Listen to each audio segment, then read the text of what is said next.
Pada zaman dahulu, saat sebuah negeri berada di negeri dongeng, berdirilah sebuah kerajaan yang lumayan tentram, aman, dan damai, di mana setiap masalah selalu diselesaikan dengan pemberontakan secara besar-besaran.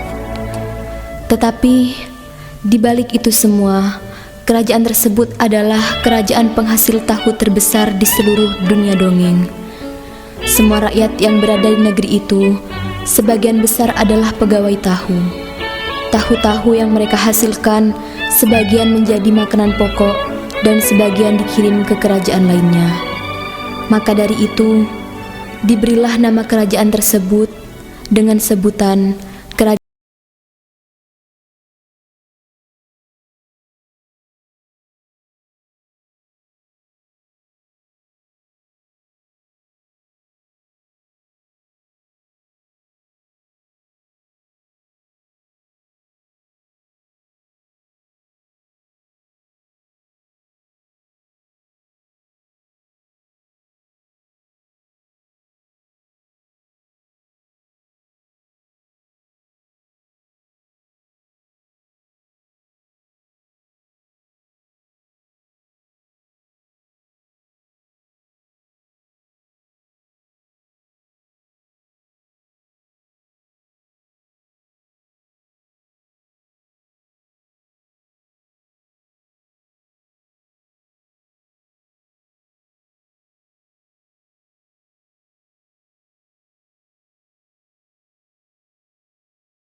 Keinginanmu itu. Wahai Raja Ansori yang saya hormati, sesungguhnya saya ingin menguasai seluruh kerajaan tahu berontak ini. Tidak bisa. Kamu keterlaluan, prajurit Fikri. Aku tidak akan membiarkan kerajaan ini berada di tanganmu. Kenapa Raja? Bukankah aku ini seorang yang selalu menang di dalam pemberontakan? Kerajaan ini lebih bersinar jika berada dalam kekuasaanku. Tidak bisa. Aku sudah bersumpah bahwa yang memegang kekuasaan kerajaan tahu berontak ini adalah Pangeran Gilang. Pangeran Gilang. Pangeran Gilang adalah pangeran yang mempunyai penyakit yang sulit untuk disembuhkan. Jadi, apakah kerajaan ini dipimpin oleh pangeran yang berbau tikus? Kurang ajar kau prajurit. Mulai sekarang kamu keluar dari kerajaan ini.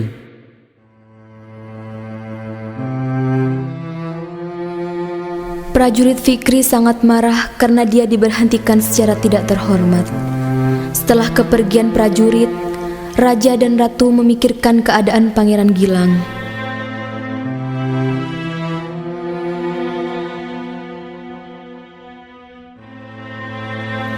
Wahai Kakanda, aku mulai bingung memikirkan keadaan pangeran yang tidak kunjung sembuh dari penyakitnya. Sudahlah istriku, jangan cemas tentang hal itu. Besok pagi aku akan membawa pangeran ke tabib yang tinggal di puncak gunung itu. Tapi Kakanda, apakah tabib itu berhasil menyembuhkan penyakit pangeran? Aku yakin sekali istriku, tabib itu sangat terkenal di dunia dongeng ini. Sebaiknya jangan Kakanda. Alangkah baiknya jika kita mengadakan sayembara untuk kesembuhan pangeran. Sayembara seperti apa yang kamu maksud? Apakah kamu tidak malu jika seluruh rakyat tahu tentang penyakit anak kita? Tapi Kakanda, bukan seperti itu maksudku. Sudahlah diam, aku pusing memikirkan semua ini. Tapi Kakanda, Sudah cukup. Sudah cukup, cukup sudah. Cukup sampai di sini saja. Daripada hati gelisah, cintaku kau balas dengan dusta. Sudah cukup, cukup sudah. Cukup sampai di sini saja. Daripada batin tersiksa, lebih baik ku pergi saja.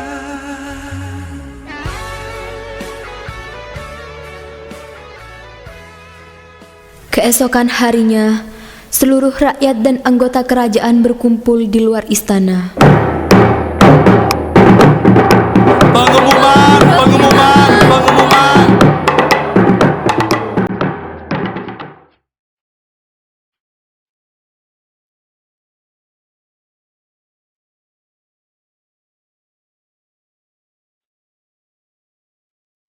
Wahai rakyat dan anggota kerajaan Tahu Berontak, Kita telah mengetahui bahwa Pangeran Gilang mempunyai penyakit yang sulit untuk disembuhkan. Untuk itu, kami anggota kerajaan mengadakan sayembara untuk kesembuhan Pangeran Gilang. Barang siapa yang dapat menyembuhkan putraku, jika ia laki-laki akan kujadikan anak angkatku, dan jika ia perempuan akan kujadikan pendamping putraku.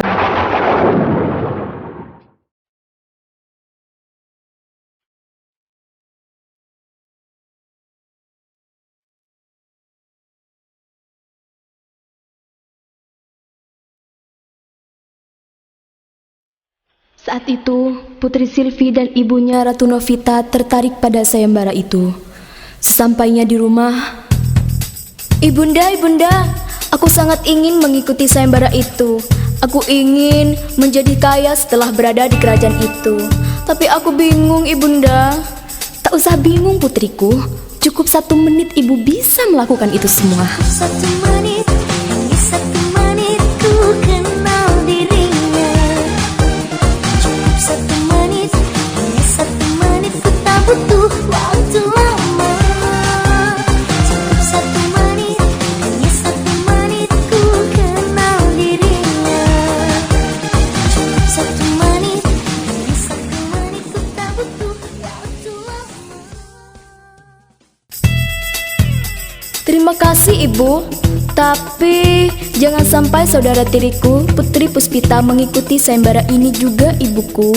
Baiklah, anakku. Aku pastikan semuanya aman-aman saja. Perbincangan mereka tidak sengaja didengar oleh Putri Puspita. Dia pun membuat ramuan sendiri untuk pangeran, dan dia pun pergi mencari ramuan di hutan. Saat di hutan, pangeran ada di sana juga, dan tiba-tiba, Hei pangeran! Ah tidak! Tolong! Tolong! Tolong! Pandangan pertama walau berjumpa.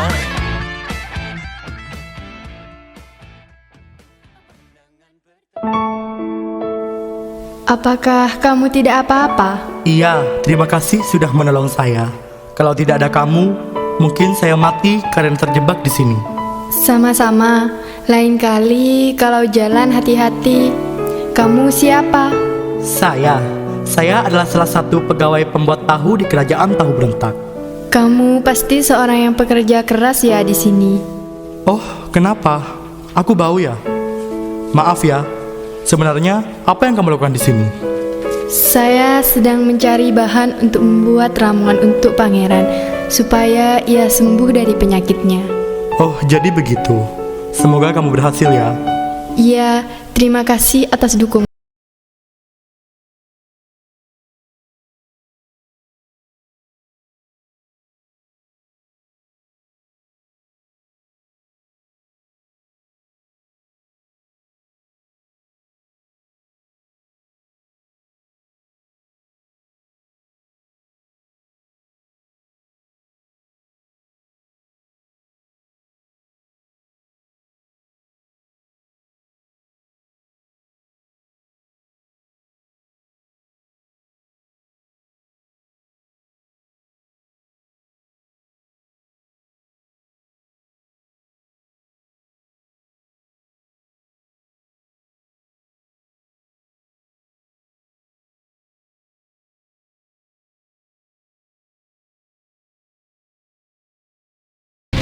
Putri Silvi dan Ratu Novita pun pergi ke tabib yang berada di puncak gunung.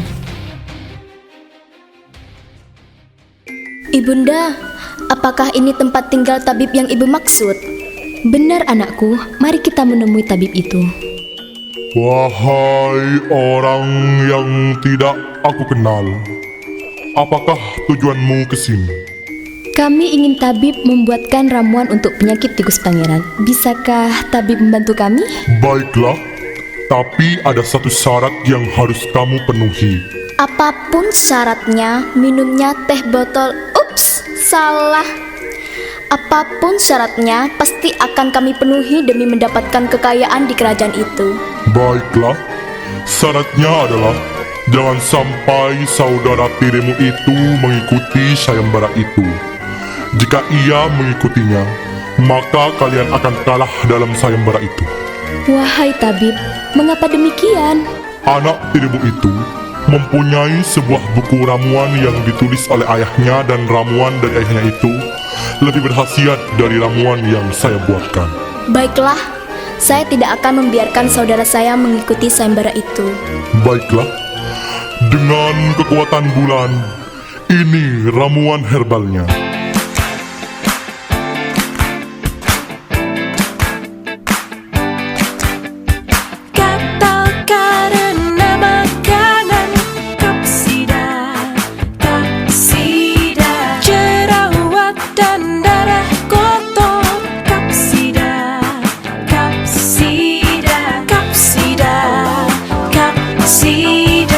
Gatal, jerawat bisul, kapsida aja. Suruh pangeran itu meminum ramuan ini sampai habis. Dalam waktu sekejap, penyakit pangeran akan sembuh. Terima kasih tabib yang saya hormati. Kalau begitu, saya pulang dulu. Cabe-cabean, orang bilang cewek gampangan. Cabe-cabean, cewek-cewek murahan. Cabe-cabean, orang bilang cewek kampungan. Cabe-cabean, cewek buat main. Stop, engkau mencuri hatiku, hatiku. Stop, engkau mencuri hatiku.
Tiba saat semua putri berkumpul di istana. Wahai rakyat dan anggota kerajaan Tahu Berontak, Pangeran Gilang adalah pangeran yang ramah dan bijaksana, walaupun ia anak bungsu dari keluarga kerajaan. Dan ia adalah yang menjadi pewaris tahta kerajaan ini. Tetapi, tidaklah mungkin jika calon pemimpin dari kerajaan kita mempunyai penyakit yang tidak kunjung sembuh dan bisa mengganggu kejayaan kerajaan ini. Dan bagi siapa saja yang sekarang ingin menyembuhkan pangeran, kami persilahkan semuanya untuk berbaris. Barang siapa yang bisa membuat pangeran benar-benar sembuh, kami akan memenuhi janji kami pada perjanjian sayembara kami. Tiba-tiba, Putri Sylvie melihat Putri Puspita membawa ramuan dan mengikuti sayembara itu. Hei kau, untuk apa kamu mengikuti sayembara ini? Pergilah kau, atau ramuanmu itu akan aku hancurkan. Jangan kakak, aku sudah susah payah untuk membuat ramuan ini. Alasan kamu ini, kamu tahu, yang berhak menguasai kekayaan kerajaan ini adalah putriku, dan seharusnya kau di rumah saja sebagai pembantuku. Hahaha, tidak usah menunggu lama lagi ibuku, kita hancurkan saja ramuan ini. Jangan kakak, itu untuk sembuhan pangeran. Aku tidak peduli.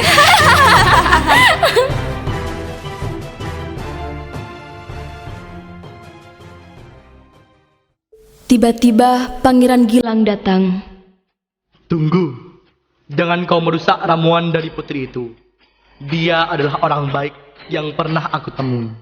Jadi, tidak ada salahnya jika aku meminum ramuan itu. Tapi pangeran, tidakkah kamu mencoba ramuan yang kami buatkan untuk pangeran? Sungguhnya, ramuan yang kami buat lebih berkhasiat dari ramuan dia. Semuanya akan aku coba. Mana? Tidak ada yang berubah dari bau tikus di badanku. Sekarang, aku akan meminum ramuan dari Putri Puspita. Silahkan pangeran, semoga lekas sembuh. Setelah diminum oleh pangeran, sebuah keajaiban pun datang. Sudah kuduga, bau tikus di badanku dapat disembuhkan oleh ramuan yang dibuat oleh Putri Puspita. Perlu kalian tahu semuanya, Putri Puspita adalah putri yang baik hatinya. Dia yang pernah bertemu denganku saat aku menyamar sebagai rakyat biasa. Dan ketika aku hampir ditabrak oleh kereta kuda, ialah yang menolongku. Baiklah, sesuai janji kita, aku akan nikahkan putraku Pangeran Gilang dan Putri Puspita sekaligus penobatan mahkota kerajaan sekarang juga.